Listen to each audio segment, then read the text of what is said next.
ലഡു തയ്യാറാക്കുന്ന വിധമാണ്. ഇത് ഈസി ആയിട്ട് നമുക്ക് വീട്ടിൽ തന്നെ ചെയ്യാവുന്നതാണ്. ആദ്യമേ തന്നെ ഞാൻ 2 കപ്പ് കടലമാവ് എടുത്തിട്ടുണ്ട്. അതിനകത്ത് പാകത്തിന് ഉപ്പും ശകലം മഞ്ഞൾപ്പൊടിയും ഒരു 1/2 ടീസ്പൂൺ സോഡാപ്പൊടിയും ചേർത്ത് മിക്സ് ചെയ്ത് വെക്കുകയാണ്. ഇതൊരു 10 മിനിറ്റ് നേരം മിക്സ് ചെയ്തിട്ട് മിനിമം വെച്ചേക്കണം. ഈ ഒരു പരുവത്തിൽ വേണം നമ്മളിതിനെ മിക്സ് ചെയ്തെടുക്കുക. ഒത്തിരി ലൂസായി പോകാനും പാടില്ല, ഒത്തിരി കട്ടിയായി പോകാനും പാടില്ല. ഈ ഒരു പരുവത്തിൽ കുഴച്ചെടുക്കുക.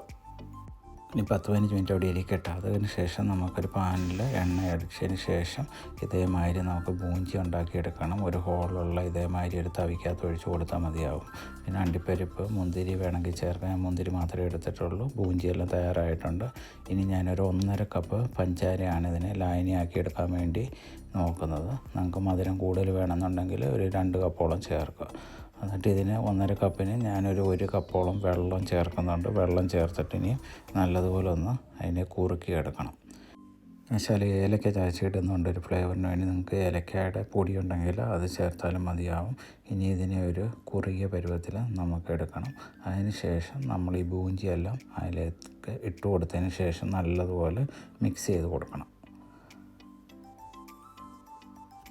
ഇനി നല്ലതുപോലെ ഒന്ന് ഇളക്കി കൊടുക്കുക. എന്നിട്ട് ഈ പഞ്ചസാര ലായനിയിൽ ഈ ബൂഞ്ചി വലിച്ചെടുക്കും.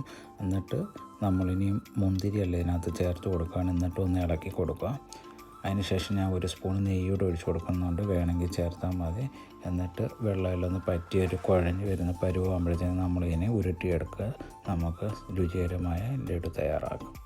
ചെറുതായിട്ടൊന്ന് ആറാൻ വെച്ചതിന് ശേഷം ഉരുട്ടിയെടുക്കാൻ ശ്രമിക്കുക. Thanks for watching. Bye bye.